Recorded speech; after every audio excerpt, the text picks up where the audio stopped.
Magandang umaga, ngayon po'y araw ng Linggo, February 25, 2024 at narito po muli ang update sa lagay ng panahon. Ayon sa Pag-asa, Northeast Monsoon o amihan ang nakakaapekto ngayon sa Northern Luzon. Easterlies naman ang nakakaapekto sa nalalabing bahagi ng ating bansa. Ito po ay mainit na hangin na nagbumula sa dagat Pasipiko.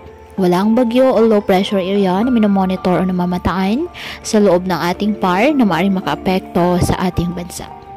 Wala rin pong gale warning na nakataas sa baybay ng karagatan, kung kaya malaya pa rin pong makapamalaot ang ating mga kababayang mangingisda at may maliliit na sasakyang pandagat. Ngayong araw, ang Bicol Region, Northern Samar, Eastern Samar at Samar, asahan na maulap na halangitan na may kalat-kalat na pag-ulan at thunderstorms dahil po sa easterlies. Ang Cagayan Valley, Aurora at Quezon, asahan na maulap na halangitan na may mahihinang pag-ulan dahil po sa amihan.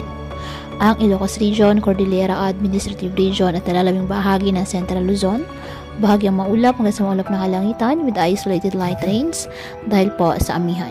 Ang nalalabing bahagi ng ating bansa kasama na ang Metro Manila, bahagyang maulap hanggang sa maulap na kalangitan with isolated rain showers or thunderstorms dahil pa rin po sa easterlies at localized thunderstorms.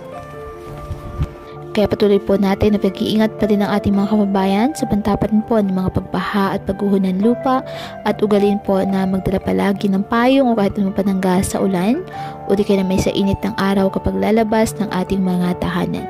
At yan po muna ang update sa lagay ng panahon ngayong araw. Muli patuloy po tayo na mag-ingat at palaging tandaan, God loves you. Stay safe and God bless.